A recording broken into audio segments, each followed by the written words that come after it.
ओम शांति। प्रजापिता ब्रह्मा बाबा की वाणी 14 अप्रैल 2022। मीठे बच्चे, बाबा के पास वही बच्चे अब आने वाले हैं जो निस्वार्थ सेवाधारी हैं, सच्चे दिल वाले हैं और सच्ची दिल से सेवा करते हैं, आज्ञाकारी, वफादार और फरमान बरदार हैं। अच्छा, चारों तरफ की हलचल देखते हुए बाबा आए। हो रही है ना मिलन की हलचल। किसी को खुशी हो रही है, किसी को टेंशन हो रही है। मेजॉरिटी टेंशन हो रही है। खुशी उनको हो रही है जिन्होंने बाप को पहचान लिया, जिन्होंने बाप को जान लिया। और टेंशन उनको हो रही है जिनको देह अभिमान वश आ करके पहचानते हुए भी नहीं पहचाना, जिनके दिल में बाबा के प्रति प्यार नहीं है, जिन्होंने बाप को जाना नहीं, जिन्होंने देह से प्यार किया। उनको क्या होगा? देहधारी को, देह से प्यार करने वाले को दुख होता है। देह और दुख। जो खुद की देह में फंसता है और दूसरों की देह में फंसता है, वो हमेशा दुखी होता है। तो देह अभिमान में नहीं आना है। देह अभिमान में आकर के इतने पुराने बच्चे अपना संस्कार, स्वभाव, बोलते हैं ना बड़े पुराने हैं। बाबा क्या कहेगा? बच्चे भी क्या कहते हैं? अच्छा, हमारी दीदी तो ऐसी नहीं थी, अब कैसे हो गया? वो चीज़ कहाँ से आई? अचानक से थोड़ी आई, वो कब की जमा हो रखी थी, अचानक से सही समय पर बाहर निकल आई। अच्छा, जो चारों तरफ सेवाएं हो रही है ना, उन सभी बच्चों को सेवा की बड़ी अच्छी शुभकामनाएं और बधाई हो। और जो बच्चे आराम से बैठे हैं कि बाबा समय आएगा तो कर लेंगे, अभी शरीर ठीक नहीं है, बहानेबाजी कर रहे हैं, आलस अलबेलापन कर रहे हैं, व्यर्थ की बातों में जा रहे हैं, वो बच्चे अपना समय व्यर्थ कर रहे हैं। फिर ये मत बोलना बाबा हमें भी रखो अपने पास। बाबा के पास वही बच्चे अब आने वाले हैं जो निस्वार्थ सेवाधारी हैं, सच्चे दिल वाले हैं, सच्ची दिल से सेवा करते हैं, आज्ञाकारी हैं, वफादार हैं और फरमान बरदार हैं। तो बाप उनको सदा के लिए अपने साथ भी रखेगा। तो आज्ञाकारी होकर के रहना है।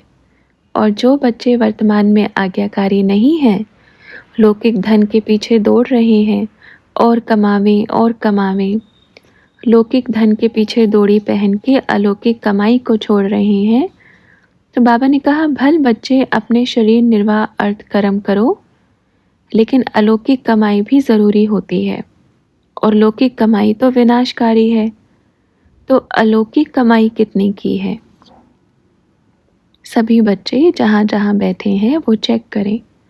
जिनके पास शरीर निर्वाह अर्थ है, उनको तो अलौकिक कमाई में लग जाना चाहिए।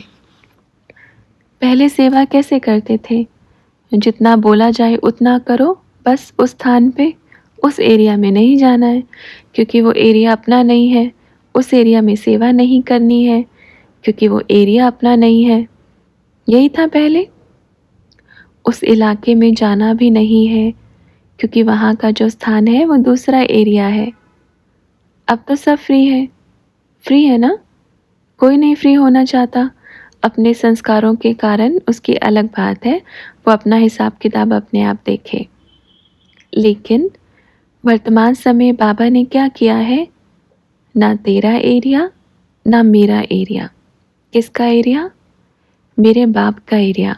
और ये जो बोलते हैं ना मेरे एरिया में नहीं आना, लकीर लगाता है।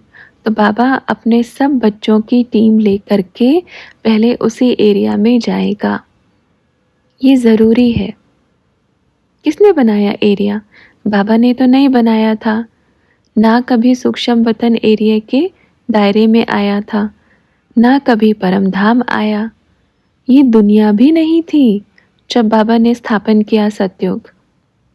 तो कोई भी ये नहीं कहता था ये मेरा एरिया है, ये मेरा एरिया है। अभी क्या हो गया? एक बाप एक बाप के सभी बच्चे, और वो सभी बच्चे क्या बोलते हैं? मेरा एरिया। बाप ने नहीं बांटा तो किसने बांटा? ये तो यही बात हो गई, मेरे एरिया में आना भी मत। ना तो मैं सेवा करूँगी, ना सेवा करने दूँगी, ना तो मैं सेवा करूँगा, ना करने दूँगा। ऐसा ही है ना? तो अभी तो ऐसा कुछ नहीं है, अभी जहाँ दिल करे वहाँ जाके सेवा करो। आप भी करो, हम भी कर रहे हैं, इस चीज़ से चिंता नहीं करनी है। जो अभी टेलीफोन पे भी सुन रही हैं वो भी सुन लेवें कान खोल के। जो बोलते हैं ना मेरे एरिया में, मेरे एरिया में, तेरे एरिया में नहीं आना, भले उनको कुछ नहीं बोलना पर उधर सेवा ज़रूर करके आना। मतलब ये है कि ना तो आप भाग्य बनाओगे ना हमें बनाने देंगे, वो बेचारा कहाँ जाएगा?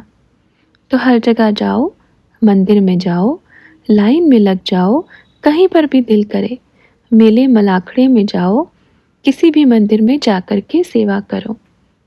सेवा क्या है? सेकंड का ज्ञान सिमट गया, एक ओम में आ गया। अभी लंबा चौड़ा ज्ञान नहीं देना है, बस मैं आत्मा, वो परमात्मा, अर्थात ओम के माध्यम से, ओम के उच्चारण से मैं आत्मा परमात्मा के साथ मिल जाऊंगी। मुक्ति जीवन मुक्ति का वर्षा प्राप्त होगा। सबको बोलो, आप 10 मिनट रोज़ ओम करो, सुबह भी 10 मिनट करो, शाम को भी 10 मिनट करो। 24 घंटे में से बस 20 मिनट निकालो, जो अज्ञानी बच्चे हैं उनके लिए। जो ज्ञानी बच्चे हैं वो तो बुद्धि में ओम करते रहें और सेवा करते रहें, बाबा का संदेश देते रहें। भोजन बनाते बनाते भी ओम करते रहें, सफाई करते भी ओम करते रहें। तो ये संदेश सबको देना है। कहते हैं ना, जनक को 1 सेकंड में जीवन मुक्ति का वर्षा मिला। क्यों मिला? 1 सेकंड मतलब 1 सेकंड का ज्ञान कौन सा था? ओम का उच्चारण ही 1 सेकंड का ज्ञान था। क्या करना है? जनक मिसल सबको सेकंड में सेकंड का वर्षा देना है। साइंस ने कितनी तरक्की कर ली है। पहले तो एक पत्र कहाँ तक पहुँचता था, एक संदेश पहुँचने में कितना महीनों लग जाते थे। अभी तो तुरंत टेलीफोन किया, अच्छा कहाँ पर हो? उधर है, उधर नहीं भी होगा तो भी झूठ बोल देंगे। जितने साइंस के साधन शुरू उतना झूठ भी शुरू हुआ। तो ये चीज़ होती है। देखो अब तो एक एक सेकंड में संदेश पहुँच जाता है, और पहले तो एक पत्र को पहुँचने में 1 महीना लग जाता था, और काम का पत्र भेजते थे। ऐसा नहीं छोटा सा घर में झगड़ा हुआ, टेलीफोन कर दिया, अच्छा मैं इधर दुखी हूँ, मेरे को लेके जाओ इधर से। ऐसा नहीं होता था पहले। पहले बच्चियाँ भी समझदार होती थी, बच्चे भी समझदार होते थे। अब तो क्या हो गया, थोड़ा सा झगड़ा हुआ, नासमझी के कारण तुरंत टेलीफोन कर दिया। आज देखो कितने सब कुछ, जो भी जेल है सब इसी चीज़ों से तो फुल है ना। पहले ये छोटी छोटी चीज़ें घर से बाहर भी नहीं जाती थी। सुख में जीवन था, मर्यादा थी, भरोसा था, और सब अच्छा था। कोई व्यर्थ का कचरा नहीं होता था, क्योंकि रोज़ सुबह सुबह उठ करके परमात्मा का नाम लिया करते थे। और आज सुबह सुबह टेलीफोन का नाम लेते हैं। पहले सुबह सुबह उठ करके भगवान को याद किया करते थे, चाहे कोई को याद करना आवे नहीं आवे, पर उठ करके बैठते थे। और आज क्या करते हैं? टेलीफोन पे बात करते करते सो जाते हैं, उठते ही फिर टेलीफोन चालू हो जाता है। कहाँ गया बाबा? वो तो छोड़ो, अज्ञानी तो ये करते ही हैं। अपने बाबा के जो पुराने पुराने बच्चे हैं, जो बोलते हैं हम इतने वर्ष पुराने बच्चे हैं, उनका पूरा जीवन टेलीफोन में गुजरता है। सबसे बुरी स्थिति ब्राह्मण बच्चों की होगी, जिन्होंने अपना पूरा जीवन टेलीफोन को अर्पण किया है। ऐशो आराम कर रहे हैं, खा रहे हैं, पी रहे हैं, सो रहे हैं, ऑर्डर दे रहे हैं और टेलीफोन देख रहे हैं। तो सारा जीवन कहाँ चला गया? अच्छा आप बच्चों का रूटीन तो ठीक है ना टेलीफोन का? बहुत बढ़िया है। यहाँ तो मैया सबका जमा कर देती है। चलो अभी 10 माना, बस सुबह मुरली के बाद मिलेगा। बहुत बढ़िया, ये घर में भी होना चाहिए। अपने मन पर जब तक हम कंट्रोल नहीं करेंगे, अपने कर्म इंद्रियों पे जब तक हमारा कंट्रोल नहीं होगा, तो विश्व के राजा कभी नहीं बन पाएंगे, किसी जन्म में नहीं बन पाएंगे, जब तक हमारा खुद पे कंट्रोल नहीं होगा। हम सोचते हैं एक छोटा सा टेलीफोन है, सोचो कितने इंच का होगा? 6 इंच का। 5 फीट 6 फीट का इंसान 5 इंच का गुलाम है ना। गुलाम, ये आपका गुलाम नहीं है, इसने आप सबको गुलाम करके रखा है। क्या गुलामी करने की आदत पड़ गई है? पहले रावण के गुलाम थे, फिर अंग्रेजों के गुलाम, बुराइयों के गुलाम, अब टेलीफोन के गुलाम। गुलामी की आदत पड़ गई है, तो गुलामी छोड़ो, क्योंकि ये टेलीफोन हमारा जीवन नहीं बनाएगा। हाँ, आपका कार्य व्यवहार हो, अगर इससे आपका शरीर निर्वाहन अर्थ काम हो रहा है तो भले यूज़ करें, लेकिन इतना भी नहीं कि आपका पूरा दिन 10 घंटे 12 घंटे 15 घंटे आपका टेलीफोन में ही जावे। ऐसा भी नहीं होना चाहिए। ठीक है बच्चों? अच्छा बच्चों, सबको याद प्यार देना, सेवा शुरू है ना। जिसका साथी है भगवान, उसको क्या रोकेगा आंधी और तूफान। जो इतना सा डर है ना बच्चे, वो निकाल दो, क्योंकि अब समय नहीं है। बाबा का तो एक ही सिद्धांत है, आप नहीं करेंगे तो कोई और करेगा, क्योंकि बाप की सेवा कभी रुकने वाली है नहीं। अभी डर के बारे में कभी सोचना नहीं। फिर क्या होता है ना, चांस अभी आपको मिला है, आपने डर की वजह से नहीं किया, तो आपके ही पास वाले बच्चों को उठा करके करवा लेंगे। तो फिर आपकी दिल दुखेगी कि बाबा मेरे को पहले संदेश मिला था, मैंने क्यों नहीं किया। फिर पश्चाताप होगा। तो आप बच्चों को पश्चाताप नहीं हो, खुशी मिले, नशा चढ़े, वाह ये चांस मेरे को मिला है, मैं इस चांस को कभी नहीं गंवाऊंगा, मेरा गोल्डन चांस है, तो इस चांस को गंवाना नहीं है। तो किसी ने बाबा से पूछा, बाबा अभी भी बच्चे मानने को तैयार नहीं हैं। तो बाबा ने कहा उनको नहीं मानने दो। सबसे पहली बात तो अभी पेट भरे वाले को नहीं पिलाना है, पानी जो खाली है, जो तरस रहे हैं उनको पिलाना है। क्या स्कूल है उधर? तो स्कूलों में टीचर से 10 मिनट का समय लो और 2 मिनट स्कूल के बच्चों को और टीचर को भी समझाओ और 5 मिनट ओम ध्वनि कराओ। टीचर को बोलो जब भी आप प्रार्थना कराते हो तो 2 मिनट ओम ध्वनि कराने के बाद प्रार्थना शुरू करो। इतना कर सकते हैं, और आप खुद जा कर के भी कर सकते हैं। जितने भी स्कूल हैं, सब स्कूलों को आप अकेले भी बहुत अच्छे से कर सकते हो। ये नहीं सोचो कि जो ज्ञानी बच्चा है मेरे को उसको सुनाना है, कि चलो बाबा आए हैं मिलो। नहीं, एक बारी सुनाओ, 2 बारी सुनाओ, तीसरी बारी बिल्कुल नहीं सुनाना। तीसरी बारी वो खुद आपके पास आए और पूछे कि हमें भी लेके चलो मिलने के लिए। ठीक है? क्योंकि सेवा करना है, और जो दिल में डर है ना उसको निकाल देना है। डर किससे? आप अपने जीवन के मालिक आप खुद हो। आप खुद अपना कार्य व्यवहार अर्थ करके भोजन कर रहे हो, आप खुद अपने मन के मालिक हो, तो किससे डरना। और आपके सिर के ऊपर बाप का हाथ है, स्वयं परमपिता परमात्मा का हाथ है, तो किससे डरना। कहाँ है डर? खत्म। खत्म है ना? अभी भी डरेंगे? डर निकल जावे, बिल्कुल निकल जावे। ठीक है? जितने भी स्कूल हैं आपके आसपास, पेपर लेके जाओ, टीचर को पहले पेपर दिखाओ, देखो ओम की ध्वनि से कितना फ़ायदा होता है। आपके बच्चों का बुद्धि योग ठीक रहेगा, बच्चों का पढ़ाई में मन लगेगा, आपका भी पढ़ाने में मन लगेगा, आपको भी खुशी मिलेगी। तो आप इस पेपर को रोज़ पढ़ो कि ओम की ध्वनि से क्या क्या फ़ायदे होते हैं, और ख़ुद भी करो और सब बच्चों को भी मिल के कराओ। तो बाबा से पूछा, बाबा क्रिश्चियन स्कूल वाले टाइम नहीं देते तो क्या करें?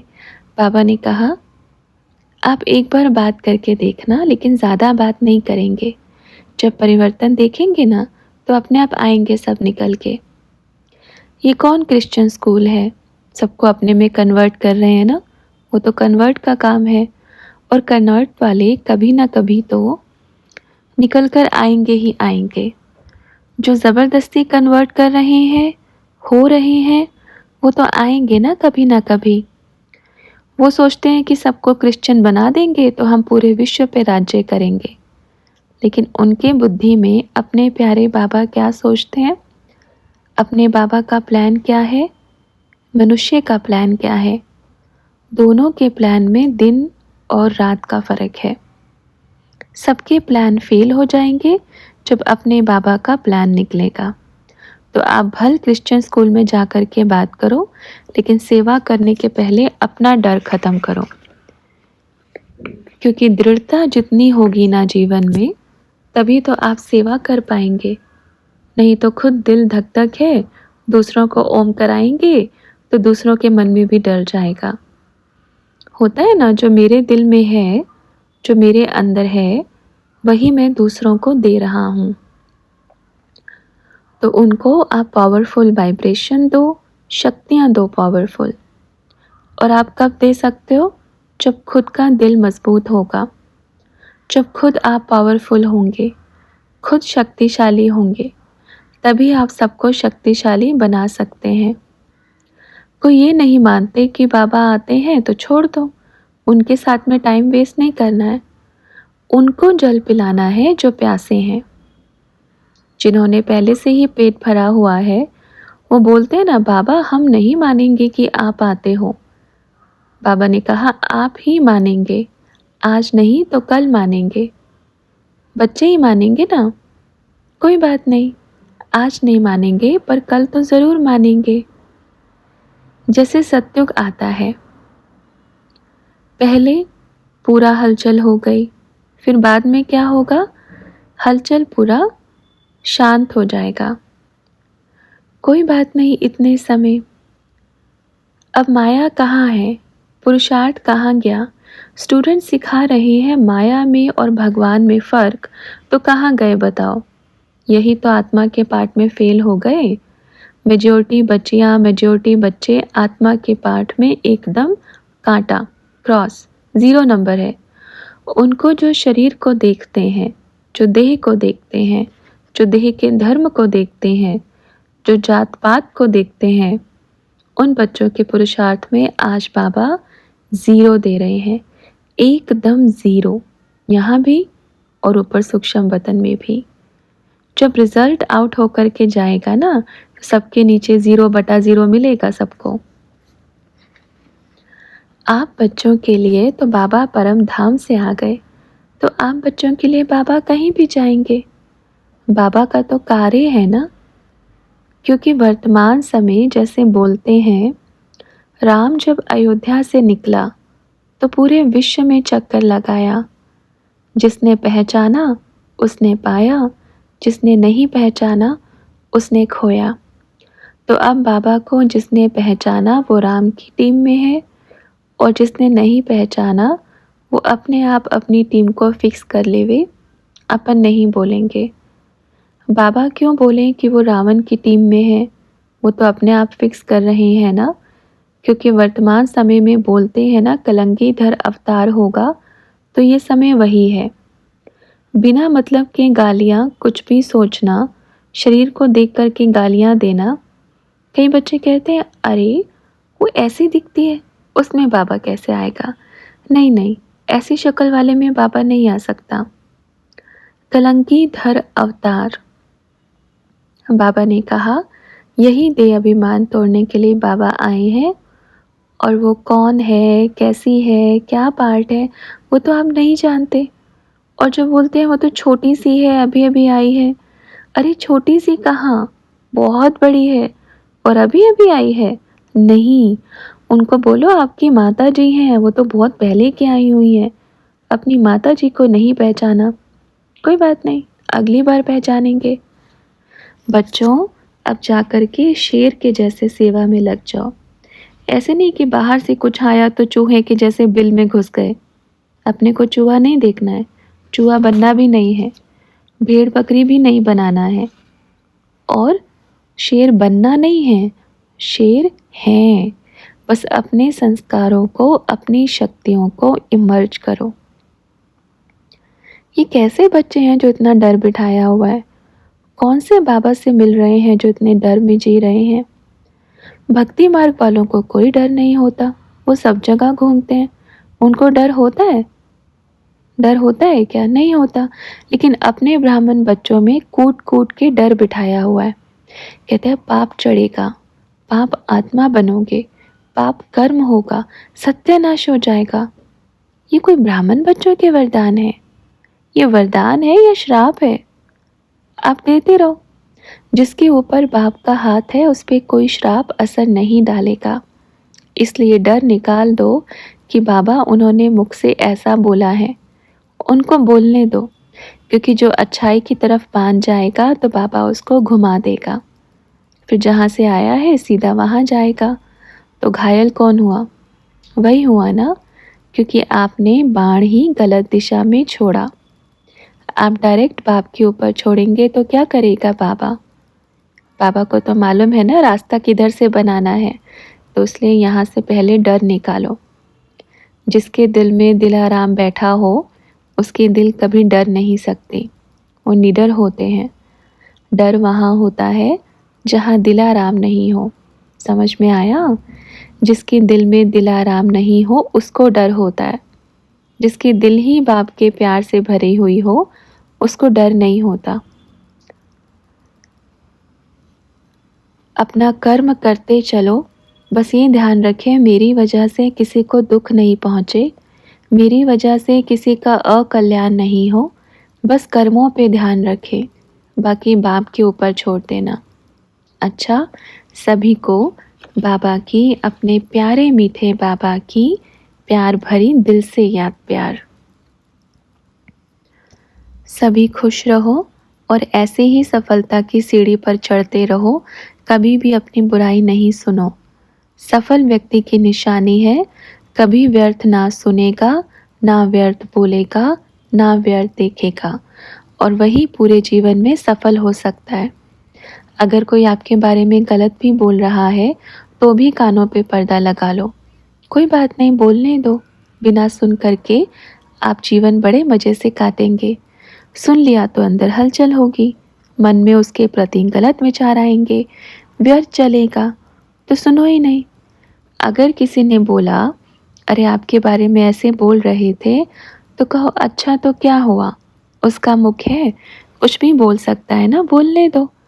लेकिन हमारे तो कान हमारे कंट्रोल में है, उसकी ज़ुबान उसके कंट्रोल में नहीं, पर हम तो नहीं सुन सकते। ना व्यर्थ देखना है, ना व्यर्थ बोलना है, ना व्यर्थ सुनना है, और सबसे बड़ी बात, ना व्यर्थ सोचना है। अच्छा, फिर मिलेंगे, बाय। अभी चलते हैं, और भी बड़े काम पड़े हैं। आप बच्चे भी अपने अपने कार्य में लग जाओ, बाप भी अपना कार्य कर रहे हैं। जहाँ पर भी सेवा करने जाओ पहले 5 मिनट ओम करके जाओ, और उस धरनी को सकाश दो, जल दो, ताकि जब बीज डाल के आओ तो बहुत जल्दी अंकुरित हो जाए। क्योंकि ओम का बीज इतना पावरफुल है, इतना पावरफुल है कि तुरंत फल देता है, रिजल्ट तुरंत निकलता है। इसलिए पहले खुद करो, फिर दूसरों को कराओ। अच्छा बच्चों, अभी चलते हैं।